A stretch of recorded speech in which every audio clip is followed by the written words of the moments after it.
I'm kicking this video off with the biggest spoiler warning you ever did see.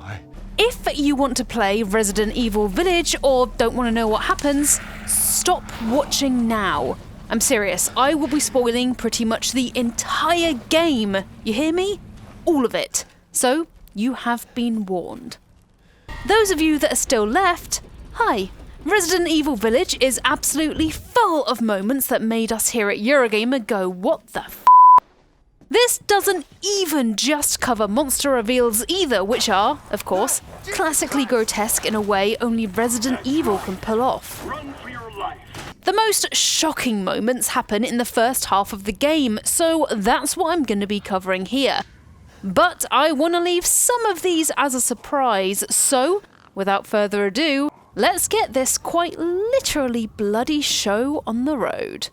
But before we start, seriously, this is going to spoil the entire game, so if you don't want to know what happens, stop watching. Okay, now let's start. Here are the 12 biggest what the fuck moments in Resident Evil Village. Man blood. Resident Evil Village does not hold back because right off the bat in the first 15 minutes the shocks kick in and Mia Winters, Ethan's wife and the reason Ethan suffered through the events of Resident Evil 7, was shot. Repeatedly. I mean, doesn't this look a bit like overkill to you? What? The coldness Chris Redfield has towards her murder is shocking, and this is the event that shoves Village into action and clearly signposts that this game is not going to take it easy on you whatsoever. You thought seeing your wife get shot to death in front of you was bad? Oh, Ethan, my sweet summer child, you haven't seen anything yet. Going on yet another life-altering, traumatizing journey into a rural setting with multiple mutants trying to kill you is quite the experience. And what doesn't help is suffering a critical injury in the first hour. But that's what happens to Ethan when half of his hand gets bitten off by a lichen.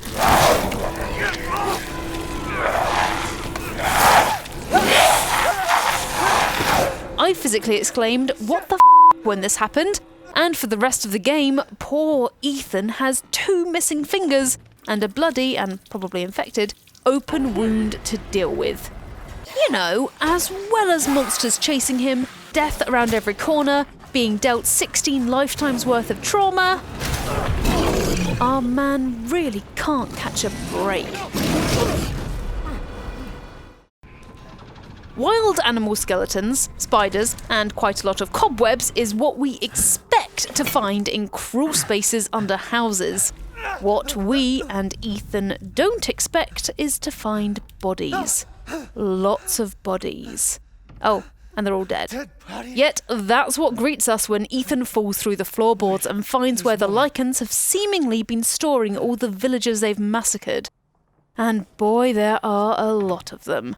Up until this point, the village has been completely deserted, so it's incredibly disturbing to see where all those people have gone, especially as they're crammed into such a tiny space. Eerier yet is that the lichens apparently have the intelligence to not leave corpses scattered around, and knowing that they're more than just mindless beasts is unsettling. Okay, this bit made me swear more than any other bit in the entire game. Partly because stress, partly because what the hell is going on? After you potter around the village for a bit, Ethan becomes the target of wave after wave of lichens, all topped off by a big hammer dude who wants to tenderize you real good. As well as fighting back, you can barricade yourself in houses and distract them with flour, of all things.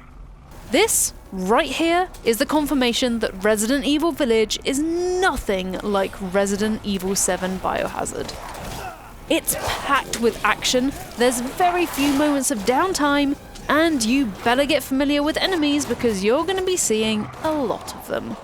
When this happens, Ethan is also equipped with a very basic gun, so it's quite a lot to take on this early in the game. Christ, I did not see this coming. After finding Sanctuary, at last Ethan witnesses a heated discussion, and then this happens.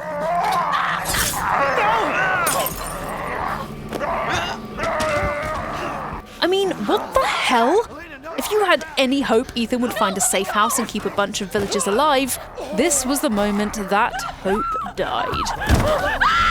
Ruthless, ceaseless brutality is the name of the game in the first handful of hours, and seeing one of the village massacres happen right in front of you shows just how hopeless it is to expect anyone to come to Ethan's aid in Resident Evil Village. After facing the superhuman bakers in Resi 7 and seeing Lucas's hand being cut off over dinner, Jack Baker being burnt alive, shot in the face and then come back to life, Capcom wants to make it super clear that these villagers are as human as you can get, and being human equals being very easily killed. Message received, Capcom. Jesus. I do not understand why Ethan decided the best way to get out of this house was by ramming through the front of it with a truck. Just reverse ram out of there instead of having to go through 2 walls, mate. But no, Ethan decides that the only way to escape isn't to batter down the door, but instead to try and ram his way through brick and mortar with an old beat-up truck. Resident Evil Village has some ridiculous moments, but this one is way up there. Granted, Ethan has limited options, but come on, my dude, jump out a window or something. First, there were werewolves. Now, there's Angie. Yes, that is a doll, complete with wedding dress, veil, and freakishly disproportionate limbs. God, she's creepy. If you're anything like me and you have a special hatred for spooky dolls, this moment probably made you go, what the fuck, too. Even better is that later on in the game, you get even more quality time with creepy Angie as she toys with you in the Beneviento mansion. When I first saw her in this photo, I assumed she was a ventriloquist doll, and that the veiled black woman would be nearby at all times, speaking through the doll. Nope. Turns out Angie is a walking, talking nightmare all by herself. Handcuffs are a good way to keep someone in one place, or tying them up, both of which Heisenberg will attest to. Or, if you're Lady Dimitrescu, hoisting them up into the air via stabbing hooks through their actual hands. Just what? Why? Seriously, can you think of a more goth way to keep someone imprisoned in your quarters? Ethan's hand pain does not stop here, however. On to number 9. Ready? Here we go.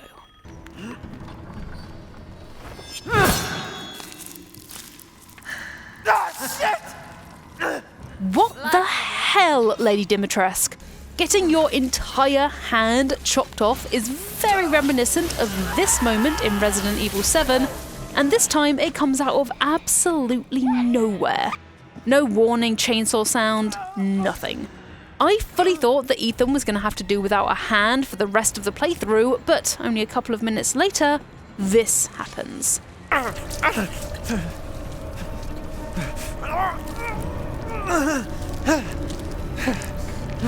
What the hell is in that healing juice? Because somehow it has the ability to reattach decapitated limbs and mend sliced fabric.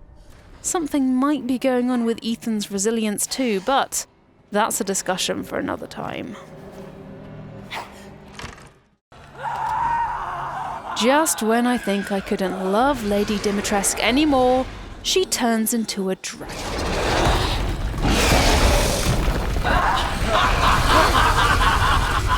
Flesh and bones, I will devour all of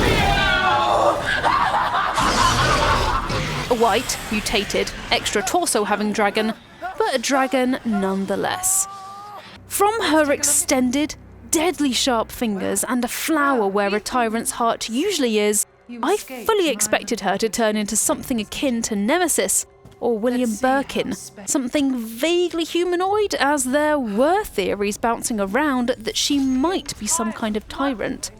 Mind you, the medieval castle, the vampire themes, her daughters being called witches. It's fitting that she turned into some kind of eldritch-looking dragon, however shocking it might be. Besides Miranda, you're the only one to ever see this boy. Prepare yourself.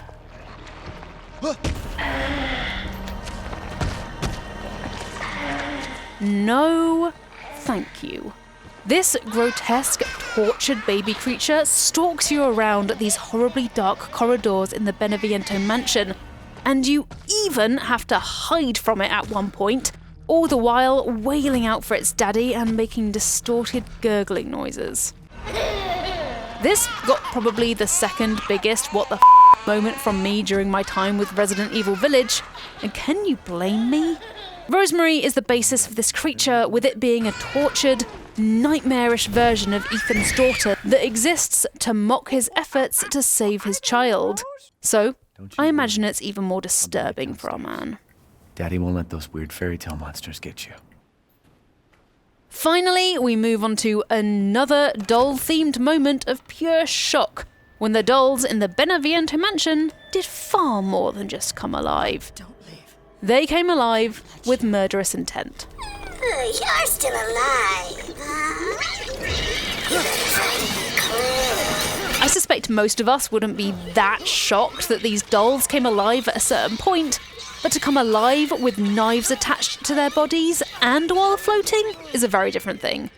They also don't give you any warning that they're about to appear as they pop up from below, so it's technically a jump scare too. The Benevento mansion is just a bad, bad time for everyone. Except Angie, of course. And that's the 12 biggest what the f*** moments in Resident Evil Village. If you enjoyed the video, thanks very much. Don't forget to like it and subscribe to Eurogamer, and follow us on Instagram at Team Eurogamer for daily updates about our YouTube channel and our videos and streams. We have a new video out every single day, so there's always something to watch. Now, if you'll excuse me, I'm gonna go and drink some chamomile tea because I definitely need calming down. See you next time.